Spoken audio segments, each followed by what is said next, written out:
दोस्तों, क्या आप यकीन कर सकते हैं मेरी इस बात पे? क्या बैग भर के पैसे लेके किसी स्टोर में जाएं और बदले में आपको सिर्फ एक बिस्किट का पैकेट मिले? जी हाँ दोस्तों, आज हम आपको जिस देश की बात बताने जा रहे हैं उस देश के साथ कभी ऐसा ही हुआ था।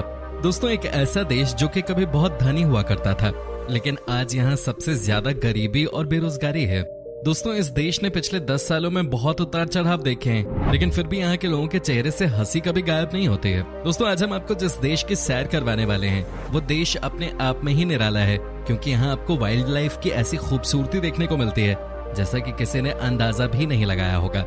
आज हम आपको अफ्रीका के देश जिम्बाब्वे की सैर करवाने ले जा रहे हैं। दोस्तों, आप इस वीडियो को अंत तक जरूर देखिएगा, क्योंकि हर बार की तरह इस बार भी आपको बहुत मजा आने वाला है। दोस्तों, जिम्बाब्वे का नाम तो आपने कई बार सुना होगा, खासकर क्रिकेट की वजह से, लेकिन इसके अलावा भी इस देश में ऐसा बहुत कुछ खास है जिसके बारे में शायद ही आप जानते होंगे। अफ्रीकी महाद्वीप के दक्षिणी भाग में जाम्बेजी और लिम्पोपो नदियों के बीच स्थित इस देश को आधिकारिक तौर पर अब भले ही जिम्बाब्वे गणराज्य के नाम से जाना जाता है, लेकिन पहले इसे दक्षिण रोडेशिया गणराज्य और जिम्बाब्वे रोडेशिया के नाम से जाना जाता था। दोस्तों, आपको बता दूं कि जिम्बाब्वे एक लैंडलॉक्ड कंट्री है, जिसका मतलब होता है कि इस देश के चारों तरफ किसी और देश का बॉर्डर है। ये अलग अलग देश हैं, बोत्सवाना, जाम्बिया और मोजाम्बिक, जिनका बॉर्डर जिम्बाब्वे से मिलता है।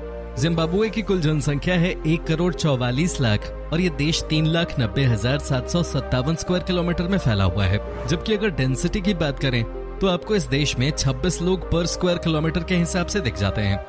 दोस्तों, वैसे तो दुनिया भर के देशों में तलाक की परंपराएं और कानून हैं और बड़ी संख्या में तलाक के मामले भी सामने आते हैं, लेकिन जिम्बाब्वे में दूसरे देशों के मुकाबले तलाक के मामले कम सामने आते हैं। इसकी वजह यह है कि यहाँ की महिलाएं तलाक को कलंक की तरह मानती हैं और वो ऐसा करने से बचती हैं। आज भी यहाँ की औरतों के बीच में मान्यता है कि अगर पति तलाक मांग रहा है तो इसका मतलब है कि सारी गलती महिलाओं में ही है। जिम्बाब्वे के इतिहास का सबसे बड़ा दिन है 18 अप्रैल, क्योंकि इसी दिन सन 1980 में ये देश यूनाइटेड किंगडम की गुलामी से आजाद हुआ था।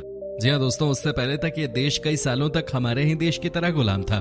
दोस्तों, इस देश की एक बात जिसे सुनने के बाद आपको हंसी आएगी वो ये है कि इस देश में चाहे आप किसी भी कंपनी का टूथपेस्ट खरीद लें, इसे कोलगेट ही कहा जाता है। किसी भी कंपनी का सॉफ्ट ड्रिंक खरीद लें, उसे कोक ही कहा जाता है। और सर्फ चाहे किसी भी ब्रांड का क्यों ना हो, उसे कोबरा ही कहा जाता है। कहने का मतलब यह है कि यहाँ हर चीज का फिक्स नाम है, चाहे ब्रांड कोई और ही क्यों ना हो। क्या आपको पता है कि दुनिया में किस देश की सबसे ज्यादा ऑफिशियल लैंग्वेजेस हैं? आपको जानकर हैरानी होगी कि जिम्बाब्वे देश की सबसे ज्यादा ऑफिशियल भाषाएं हैं और कुल मिलाकर इनकी संख्या है 16। आप इस देश में 16 अलग अलग भाषाओं में कम्युनिकेट कर सकते हैं।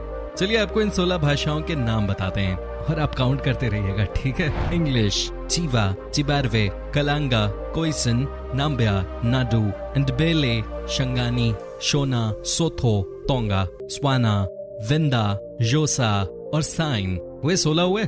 साथ ही दोस्तों, ये दुनिया का एकमात्र ऐसा देश है जहां 8 अलग अलग करेंसीज इस्तेमाल की जाती हैं। हमारे देश में तो एक ही है इंडियन रुपी, लेकिन जिम्बाब्वे में 8 अलग अलग करेंसीज हैं। ये है US dollar, South African rand, Botswanan pula, British pound sterling, Australian dollars, Chinese yuan, Indian rupees and Japanese येन।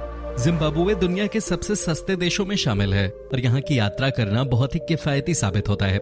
यहाँ चलने वाली मुद्रा इंडियन रुपए के सामने बहुत कम है। जिम्बाब्वे के होटल महंगे हो सकते हैं, लेकिन यहाँ का खाना पीना, घूमना और यात्रा करना किफायती होता है। यही खास वजह है जिससे पर्यटक घूमने के लिए इस खूबसूरत देश की यात्रा का चुनाव करते हैं। अगर आप किसी किफायती विदेशी डेस्टिनेशन का ट्रिप प्लान कर रहे हैं तो जिम्बाब्वे का नाम भी आपकी लिस्ट में शामिल हो सकता है। प्रकृति और पशु प्रेमियों के लिए ये देश बहुत अच्छा विकल्प है। वन्य जीवन को आप यहाँ सफारी के जरिए आराम से देख सकते हैं। दोस्तों, जिम्बाब्वे में उन लोगों की पहुंच कुछ ज्यादा ही होती है जिनके पेट निकले हुए होते हैं। दरअसल यहाँ बड़े पेट को धन का संकेत माना जाता है। लोग मानते हैं कि जिनका पेट बड़ा है वो धनवान है और हर रोज उन्हें पर्याप्त मांस खाने को मिल रहा है। अब बताइए, इस देश में उल्टी गंगा बहती है कि नहीं? कहाँ दुनिया मोटापे को कम कर रही है और कहाँ ये जिम्बाब्वे वाले पेट निकाल कर अमीरी दिखा रहे हैं। सच में यार, बहुत ही अजीब है यहाँ के लोग। दोस्तों, आपको जानकर हैरानी होगी कि 2008 में जिम्बाब्वे की करेंसी इतनी नीचे गिर गई थी कि आखिरकार यहाँ पर single sheet of toilet roll की वैल्यू इनकी करेंसी से ज्यादा हो गई थी। तभी तो दोस्तों कहा जाता है कि आप बैग भर के पैसे लेके जाते थे और बदले में आपको नमक का एक पैकेट मिलता था। कमाल है। एक रिसर्च में पाया गया है कि total number of population and total number of unemployment in the country के रेशियो में जिम्बाब्वे बहुत ऊपर है। दुख की बात यह है कि यहाँ पर गरीबी बहुत ज्यादा है। हालांकि लगातार सुधार हो रहा है, लेकिन अभी भी ये बहुत पीछे है। वैसे आपको बता दूं कि यहाँ के लोगों के बीच में परेशानियां चाहे कितनी भी क्यों ना हो, लेकिन उनके चेहरों पे आप हमेशा एक स्माइल पाएंगे। बता दें कि यहाँ के लोगों के बीच में म्यूजिक बहुत पॉपुलर है, जैसे mbira, जिसे थम पियानो भी कहते हैं, वो यहाँ के लोग खूब बजाते हैं और इसका इतिहास भी 1000 साल से ज्यादा पुराना है।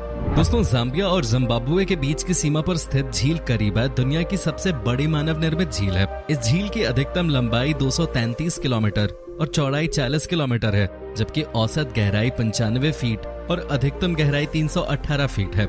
इसकी खास बात यह है कि इस झील में 3 छोटे छोटे द्वीप भी मौजूद हैं।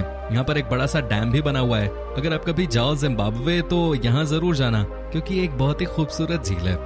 1950 में डैम करीबा हाइड्रोलिक पावर स्टेशन के लिए बनाया गया था और इस पावर स्टेशन से 2 देशों में बिजली की सप्लाई की जाती है। एक देश था जिम्बाब्वे तो दूसरा जाम्बिया। आज भी इस पावर प्लांट से इन दोनों देशों में इलेक्ट्रिसिटी की सप्लाई की जाती है।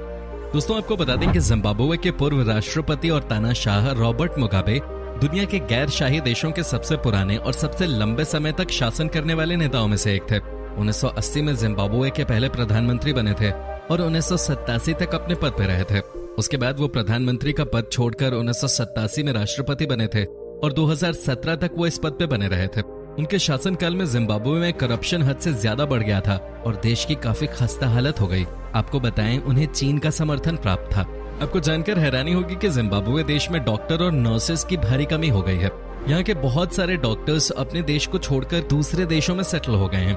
डॉक्टर्स के इस देश से चले जाने की वजह यह भी बताई जाती है कि यहाँ के लोग डॉक्टर्स से ज्यादा जादू टोना पे यकीन करते हैं। ये अपनी बीमारियों का इलाज खुद ही करने में लग जाते हैं और ये भी एक कारण है कि पिछले कई सालों से यहाँ लगातार कई लोगों की मौत हो रही है। आपको बता दूं कि इस देश में रहने वाले औसतन 57 साल से ज्यादा नहीं जी पाते। जी हाँ दोस्तों, ये वाकई में चौंकाने वाली बात है, लेकिन ये सच्चाई भी है।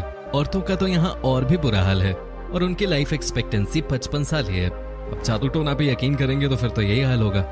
दोस्तों, क्या आपको पता है कि जिम्बाब्वे में पुलिस आपकी गाड़ी को सीज नहीं कर सकती? इस देश में गैर कानूनी तरीका माना जाता है।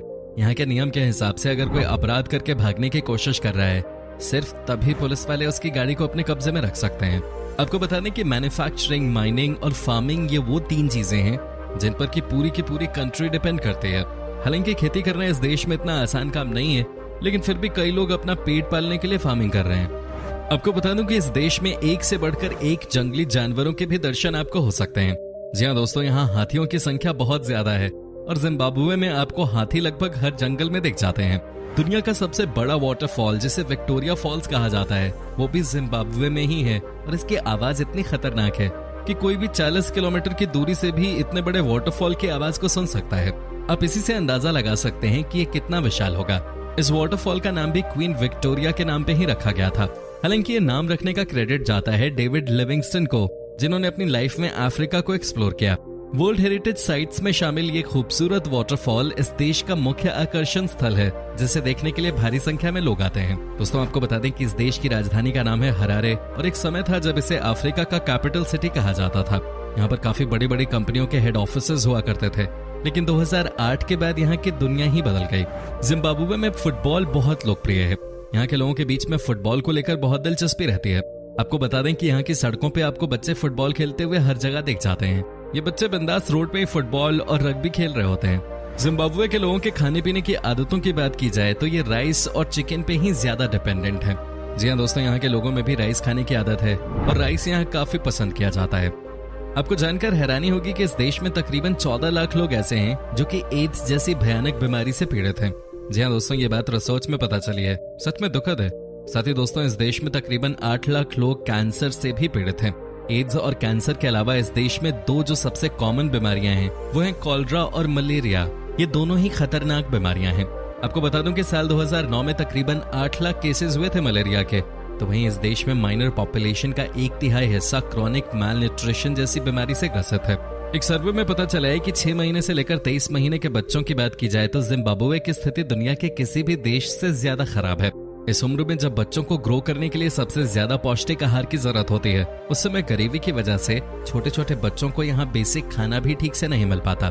पिछले कुछ सालों से दोबारा ये देश अर्थव्यवस्था में अपने आप को खड़ा करने की कोशिश कर रहा है। आपको बता दें कि Zimbabwe cotton, tobacco, gold, ferro alloys और टेक्सटाइल्स जैसी चीजें एक्सपोर्ट करता है। The International Organization for Migration का कहना है कि 2008 से लेकर 2019 के बीच में तकरीबन 30 से 35 लाख लोग इस देश को छोड़कर कहीं और रहने चले गए। यहाँ हालत इतनी खराब हो गई थी कि लोगों को ये भी यकीन नहीं था कि अपने देश में रहकर ये 2 वक्त की रोटी भी जुटा पाएंगे या नहीं। लेकिन अब धीरे धीरे हालात सुधर रहे हैं। दोस्तों, आपको बता दें कि अफ्रीका में जिम्बाब्वे की साक्षरता दर सबसे ज्यादा है। यहाँ लगभग 90% लोग साक्षर हैं। लेकिन इस देश के गाँव में आज भी बहुत कम ही लोग ऐसे होते हैं जो कि पढ़े लिखे हों। ऐसे में यहाँ आज भी कई सालों पहले वाली लाइफस्टाइल ही जी जा रही है। एजुकेशन को जिम्बाब्वे में आज भी कई जगहों पे पाप की तरह देखा जाता है। यहाँ गाँव में आज भी स्कूल्स की कोई फैसिलिटी है ही नहीं। जिम्बाब्वे में अप्रैल से अक्टूबर के महीने के बीच में बिल्कुल भी बारिश नहीं होती। यहाँ सिर्फ नवंबर से लेकर मार्च तक बारिश का मौसम रहता है। कहा जाता है कि अप्रैल से अक्टूबर के बीच में यहाँ पानी की भारी कमी हो जाती है। दोस्तों, सुरक्षा के मामले में भी ये देश बहुत नीचे आता है, चूंकि गरीबी बहुत ज्यादा है। इस लिहाज से आपको बता दूं कि इस देश में कहीं और तो छोड़िए, यहाँ के कैपिटल सिटी में भी रात के समय घूमना सेफ नहीं माना जाता। हालांकि पर्यटकों के लिए ये देश सेफ बताया जाता है और कहा जाता है कि आप यहाँ बेफिक्र होकर घूम सकते हैं। तो दोस्तों, ये था जिम्बाब्वे। कैसा लगा हमें कमेंट करके जरूर बताएं। अगली वीडियो में आप किस टॉपिक के बारे में जानना चाहेंगे ये भी जरूर बताइएगा। वीडियो अच्छी लगी हो तो इसे लाइक कीजिए और अगर नए हो तो हमारे चैनल को सब्सक्राइब जरूर कर लीजिएगा। फिलहाल मिलता हूँ आपसे अगली वीडियो में। तब तक के लिए bye bye and take care.